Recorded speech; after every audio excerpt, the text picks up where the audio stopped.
นาลงไม่บอกไม่ข่าวก็บอกเราไม่ได้ผมเลยข่าวอีกครั้งนึงจะสวยมากกว่านี้จิ้มแล้วไม่เคยรู้เลยว่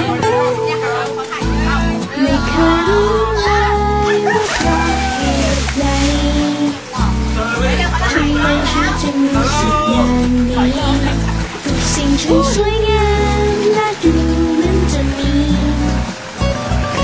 อะไรที่เป็นพิเศษฉันอยากจะรู้จริงๆว่าสิ่งนั้นเกิดกับฉันจริงๆไม่ใช่ฝันไม่ได้ฝันกลางวันที่เธอมายืนอยู่ตรงนี้จับมือมองตาฉันตอนนี้ไอ้พวกก็ให้หน่อยดิครับข้างกายฉันรู้สึกอย่างฉันมีคุณค่าความหมายให้ชีวิตฉันเป็นดังความฝันที่สดใสหัวใจลอยลอยทุกครั้งที่ฟังเสียงเธอและเสียงของเธอก็ชัดจนใจฉันอ่อนไหวช่วยหยิบมือของฉันและบอกว่าวันนี้ไม่ได้ฝันไปอยากจะรู้จังว่าเพราะเหตุใดทำไมฉันจึงรู้สึกอย่างนี้ทุกสิ่งฉันสวยงามและดูคล้ายจะมีอะไรที่เป็นพิเศษฉันอยากจะรู้จริงๆว่าสิ่งนั้นเกิดกับฉันจริงๆไม่ใช่ฝันไม่ได้ฝันที่เธอมาอยู่ตรง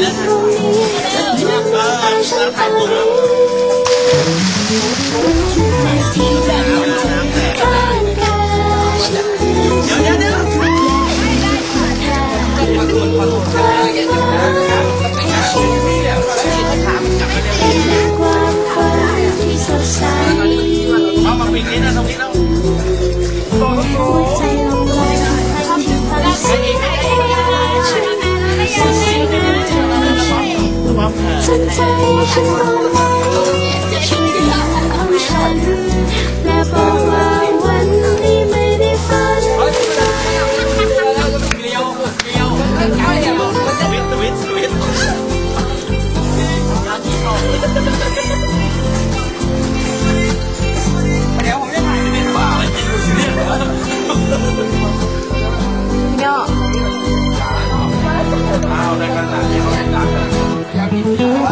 ทุกนาทีที่มีเธออยู่ข้างกายฉันรู้สึกอย่างฉันมีคุณค่าความหมายให้ชีวิตฉันเป็นดังความฝันที่สดใสหัวใจลอยลอยทุกครั้งที่ฟังเสียงเธอเสียงของเธอสนใจฉันมองไว้ช่วยยิ้มของฉันและบอกว่าวันนี้ไม่ได้ฝันไปทุกนาทีที่มีเธออยู่ข้างกายฉันรู้สึกอย่างฉันมีคุณค่ามาลงมาแล้วแล้วไม่อ่ะมาเย็นนี่ว่ะอย่าไปใกล้ป่าเดียวเดี๋ยวป่าเดียวยัคนนี้อะไรเนี่ยคนนี้ฮะใจไม่ใช่หนูพูดป่าแล้วแม่หนูไม่ได้ว่าป่า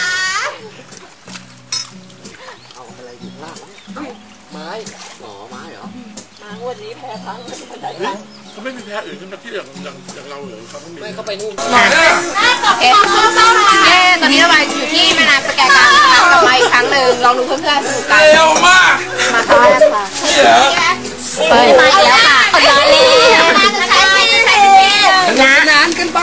เดี๋ยวพี่โน้ตแต่งงานเต็มที่เลยพี่โน้ตจะแต่งงานแล้วครับปาเดียบอกเป็นรีสอร์ทพี่โน้ตจะแต่งงานอันนี้เป็นปลาดุกค่ะ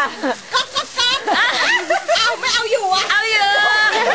อันนี้ปลาดุกค่ะปลาดุก นี่ขนมปังค่ะขน มปังแอปเปิ้ล ของเขาเหรอ ขนมปังถังขยะ ไส้ไส้ต้มๆมีไส้ด้วย ไอ้หมวย เพราะพี่เนี่ยเป็นคนกาแฟที่ขางอป่ะ ต้องสูงสูง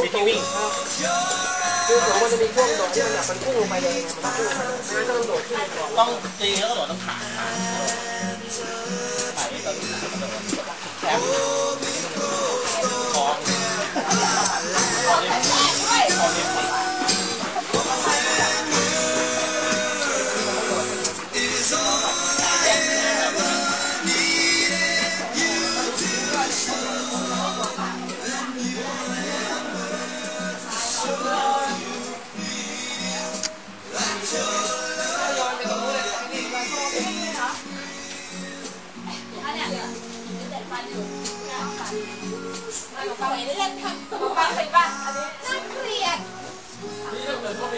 ลืมไปสวยๆ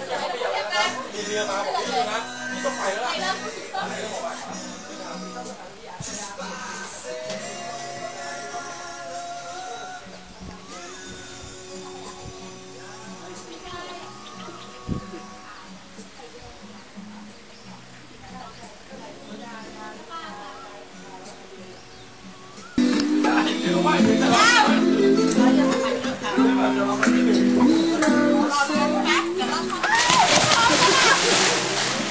แล้วตัวหลายท่าอย่างเงี้ย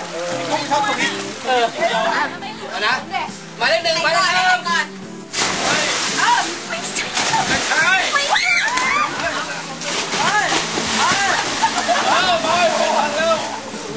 เดี๋ยวแล้วอีกรอบเลยขอเถอะแล้วดีมากจังหวะใช้ได้เป็นไงได้ไหมไม่ได้เลยเดี๋ยวลื่นไหมไม่ดื้อโดดข้างบนเนี่ยไม่ต้องโดดข้างล่าง กระเป๋าหัวนะพี่ทองยังขอข้างบนจะอย่างเงี้ยไม่ต้องโดดไม่ดู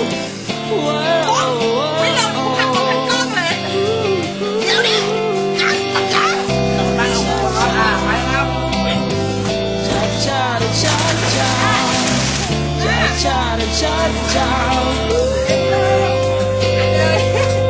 ห็นแล้วเหนื่อยเราก็มองขอบไม่เห็นด้วย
ครับก็ถึงเวลากลับนะครับก็เมื่อกี้ขึ้นมาจากตรงท่าน้ำเราจะเดินไปหาอะไรกินกันแล้วก็จะไปที่ท่ารถไปครับบ๊ายบาย